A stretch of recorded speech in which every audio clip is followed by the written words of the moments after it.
go. I've only seen photos of this. We'll see what it is. This part's so interesting.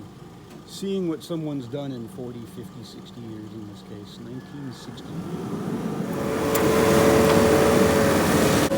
Well, like the last couple, this one has wheels aren't seized up. Hey, it's Jemal at Cooper Road Mini with a Mini. I know we've been doing a lot of other interesting things here lately, but here's a little, this is supposed to be a 1960 Morris Mini that just arrived. This little car was acquired in the Sacramento area yesterday and sent up to me this morning. It's been here about an hour. Let's see what we can tell about the work that's been done previously. I just saw photos of this yesterday, and from the pictures I could tell that it had a sandwich mount style remote, and sure enough, here's the shifter housing unit that's usually underneath the car, and you can see that it has the Austin America type mounts. And so it is in fact a 1275 Austin America unit, probably from about 66 to 70. You can see here that it's got the air pump type heads that were used in the US late 60s onward.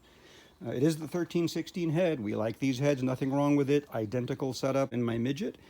And also the same head I used on the Super 998 I built a year or two ago, the little 1100 Screamer small bore that's in our friend Aaron Hagar's Mini. The buyer said it seemed to be seized in gear. Of course, the shifter being in the back seat makes that difficult for people who don't know these cars. Well, you know, where's neutral? I took a quick look down here, and I could see that the external linkage, in fact, was in gear, and you can reach in there, little pry bar down here, popped it into neutral. The wheels turn without the engine now. We know the engine does turn because it rolled off the tow truck. So some good bits and pieces here. Nice 1275 block and early distributor. Let's take a look at here. We've run into this before. You can see that no harmonic damper. All 1275s had that, but what happens is it wouldn't fit with the small bore motor mounts used in these cars that came with the 850. This was originally an 850 Mini. That certainly is a Mark 1. A lot of modifications. I can tell again from photos it's been de-seamed.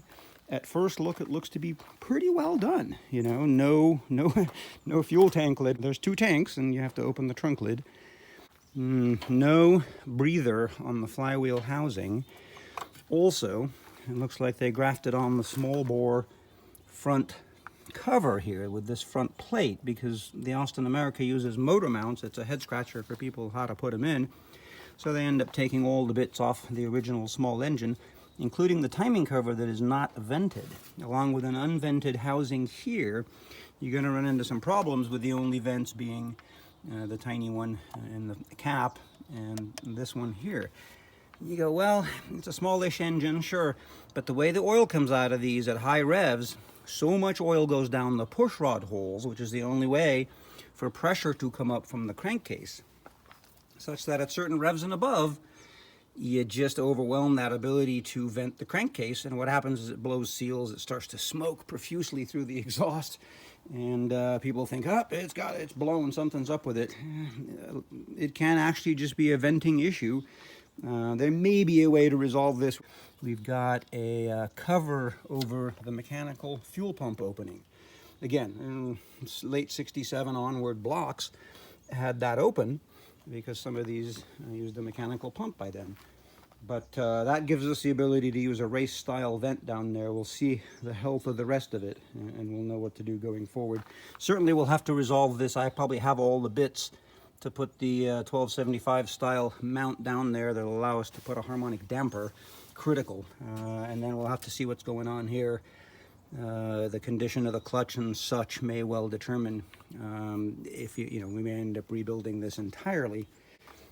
Just having gotten to know the owner yesterday, I'm not sure what direction we'll want to take, but here's a bunch of options, and a quick look at it in the first half hour or hour of it being up here tells us a lot of its history.